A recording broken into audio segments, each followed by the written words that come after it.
Hi, balik ta sa ato ang tema no, sa ato ang pagpanambal og Binisaya. Pero siyempre naman, magisgot-hisgot pud ta og unsay mga pamaagi sa uban nga mga tambal og mga pagpanambal.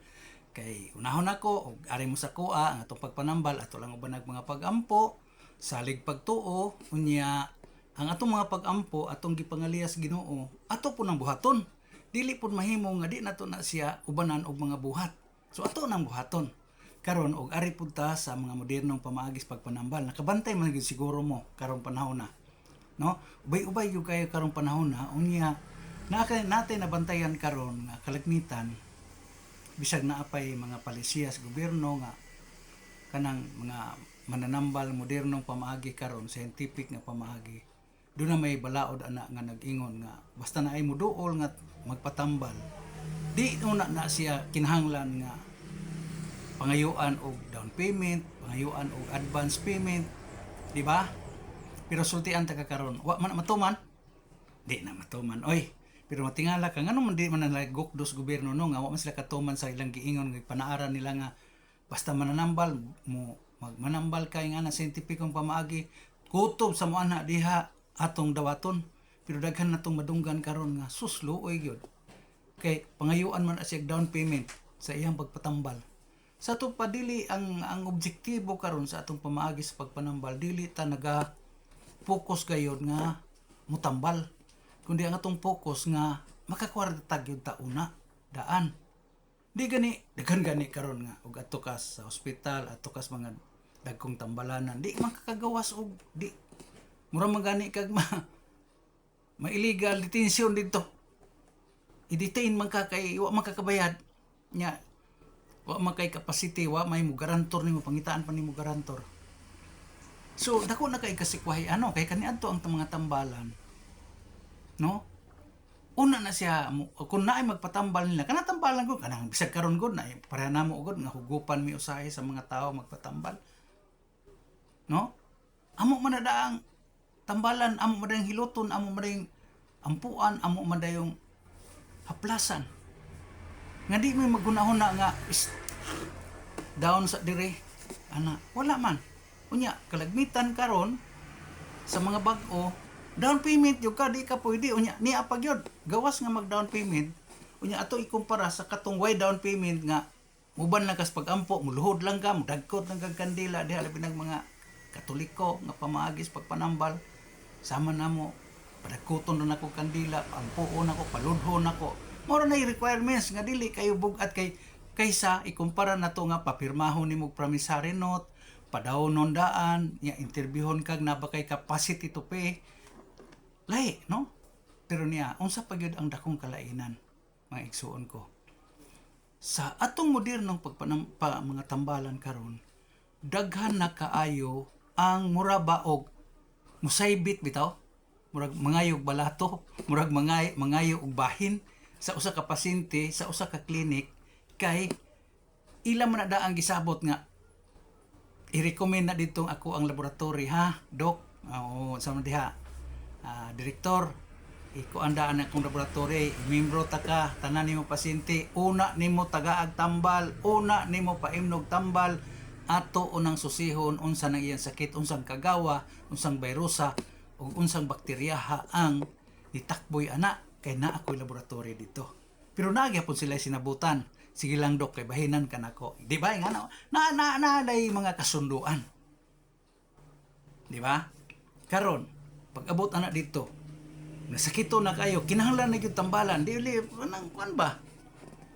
Di pa na siya katumar. Maabtan pa na siya tagtulo ka adlaw, una madesisyonan nga mao ning tambala ang imnon. Nganong naingana naman kadugay, nganong madag-idirekta lang gyud ang usa ka building, o isa ka tambalanan naa na diha tanan tinuod na diha tanan pero susihon pa naglain kay naay daghan kay mga tambalanan ron nga wala diha ang mga laboratory nga kuan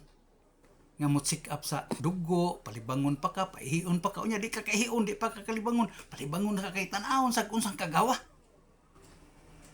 unya na pay mo yun wa pa moabot ang result i-admit ka alas 6 gabi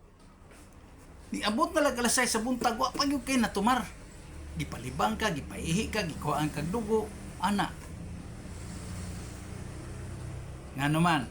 dili ako ra po ni ha. Di ko ako mingon nga akong ginadaot na sila kun dili mo disclaim na tadaan. Dili ako lang gi-explain na nako unsay ato ang mga eksperyensya. No, unsay ato na sinatian diyan dapita. Karon kay huton man tong laboratory test una ka makainom. Unya kon karon kung di ka makainom, di magyug ka maulian.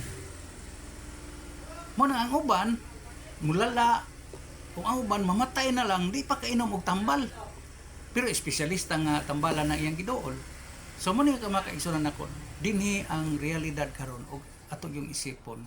Lisod kaayo karon panahon na kung diha ra gyud ta magsalig. Pero doon na may mga tao mo dool na mo, no? Bisag daghang basirs man, nasayod man ko daghang mga manaway na to kay ultimo ganing parintin ako, di man patambal. Kay ngayon di man na siya doktor. Tinuod bitaw di doktor pero wa ba ka kabantay. Ngano man daghan mga abot man ang tagalagyo lagi patambal nako nya ikaw no silingan parinti pa to. Igsuon pa ta ngano di makapatambal nako kay naadaan na hisuwat sa Biblia nga ang magsasangyaw og ang mga propeta og magsasangyaw dili gyud na musikat diha sa iyang kaugalingong lungsod o kaugalingong lugar kundi didto hinuon sa laing lugar bisan si Kristo wa may nituo ni Kristo diha sa iya yung lugar na tawhan gimo na nasugilo na diha kay ngano man pananglitan sama nako usa lang ko ka anak ug mag-uuma akong inahan way trabaho naras balay akong panalitan akong papa mananggutay inon patambal ka ng dudong anak mo nagmananggiti anak mo naglabandira so tan-awon ang background ipasigarbo na to ang atong gikinaadman pero dili na ba ka-prove nga makataas og kinabuhi nya mo nga didto gyud ka patambal nga naman ay sus espesyalista na nga tambal amo na nambal dito na nag-graduate sa Amerika dito na sa Europe nag-practice ayang medisina sigurado juga kung dito na siya gikan madugangan yun ang imong kinabuhi ang lintungan ay magud nganong magpatambal ta para man madugangan atong kinabuhi so ikaw karon nagtan-aw nako naminaw nako ay kalain ha og mga basiers nako ayaw kay sayod man ko nga kasama na mga nanambal maora man gyud ay imong explain sa inyo ha pagpasabot sa inyo nya based on experience ninyo bisan ikaw karon naglantaw nako nagtan-aw nako nahibaw ko nga nituhop sa imong panumduman karon nga na experience po nimo nga di ka kauna og kainom og tambal ug di kauna pangwartahan sa ubang mga laboratory sa uban pang mga di man ka maoperahan karon og di ka moagi anesthetic doktor di man ka makuanan karon og medical sana technician para tan-awon nga di ba ka ma-allergy anang mamatay na lang ta diha kaduha daghang kay mga wartahay po may pasiguro tong manghihilot kay ug naamay na maligya lana pilahay ra to pero katong mananambal sama na mo di gyud biya may mubungat dili ako sultian ta mo sa tanan nakasinating nakailan ako di man jud ko mubungat pero nahibaw ko napoy mga tao nga nakakita nga matarong og beneficial siya kayo uy labaw pagbungatan mas dagko pangikita nga nasultian ta mo sa una nako pagpanambal dunay pariner ihang bana wa manganak nanganak ilang yuta nagkalisod-lisod na sa Pilipinas kay luko-luko sa iyang mga bayaw pero sa diyang akong gitambagan ug akong gipauban sa mga pag-ampo pagbalik niya 3 years ago na si anak permirong kotse nga ako ang napalit akong gisakyan kay para maadto ko sa ubang mga lugar nga akong gitambalan iya akong gipalitan ako ba siyang gipangayuan wala pero nakita niya nga iyang pagduol nako na siya mahinumduman og naa siya'y nabatay na isulti sa iya ba nga nahimo siyang beneficial anang tanan nanganak sila ana na siya kamo karon nagtan-aw nako ug ganahan mo sa mga iyon ani kuan ko niyo i-follow ko ninyo or i-subscribe ko sa akong YouTube channel Tatay Dodong Tambalan Dodong Boyser Traditional Healer so magpasalamat ko sa Ginoo kung naglantaw ka nako karon sa matag adlaw nato nga gina-post diha pagpanambal nato nya na po koy uban nga content diha nga kanta-kanta entertainment ana pero kalagmitan gipakadako nako ako pagkamanambal dinhi saya so daghang salamat sa Dios ug salamat ninyo naglantaw paki-share likes and subscribe and follow Tatay Dodong Tambalan kuha akong contact number okay